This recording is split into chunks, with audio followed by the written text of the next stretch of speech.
Gaining the knowledge of deen is one of the most beautiful endeavors that a person can embark on. But after learning knowledge, a person also needs to retain it. They need to keep it in their hearts, in their minds, be able to recall it when they need to recall it, use it when they need to use it, explain it when they need to explain it.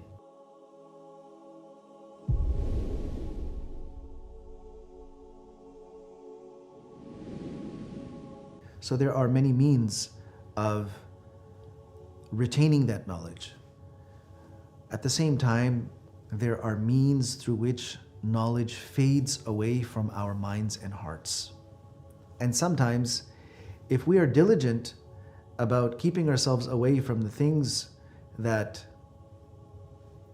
erode our knowledge, that make our knowledge fade away, then by default we are protecting our knowledge.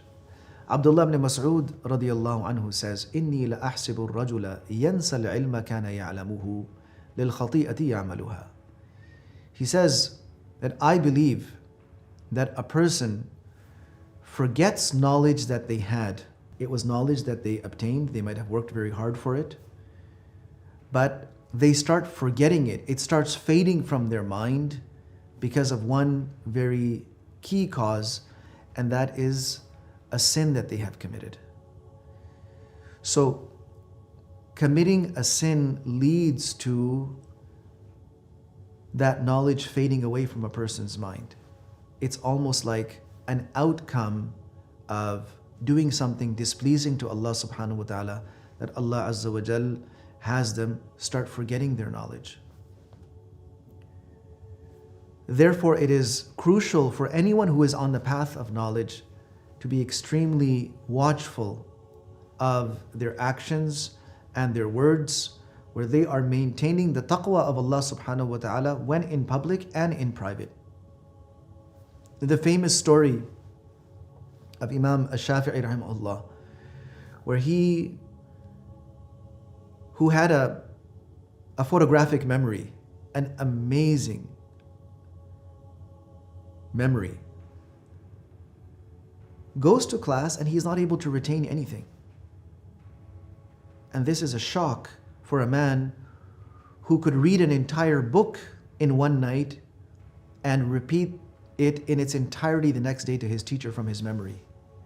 For someone like that to come into class and all of a sudden not be able to remember anything was traumatizing.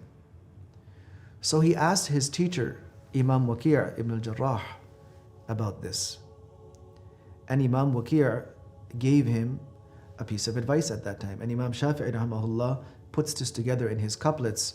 He says, شَكَوْتُ إِلَى وَكِيعٍ سُوءَ حِفْظِي فَأَوْصَانِي إِلَى تَرْكِ الْمَعَاصِي فَإِنَّ الْعِلْمَ نُورٌ مِّنْ إِلَهِ وَنُورُ اللَّهِ لَا يُعْطَى لِعَاصِي.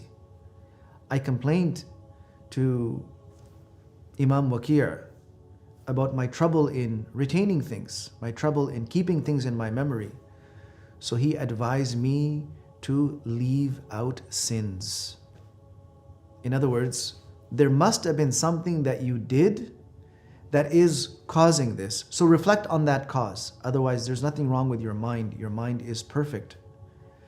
But there must have been some mistake that you made. And some narrations mention that Imam Shafi'i rahimahullah may have been passing by and his gaze fell on, a woman who was passing by, and the wind kind of uncovered her feet or her calves or her shins, and it was just in the spur of the moment. It was not something that he did intentionally, but it happened. Some narrations mention that. In any case, Imam Waqi' rahimahullah compelled him to focus on something that he may have done which have resulted in this. It was a spiritual cause. And then he went on to say that this knowledge, فَإِنَّ الْعِلْمَ نُورٌ مِّنْ إِلَهِ, because this knowledge is a nur, it is a light that comes from Allah subhanahu wa ta'ala into the hearts of His chosen ones. وَنُورُ اللَّهِ لَا يُعْطَى لِعَاصِي. That nur of Allah is not given to someone who is disobedient.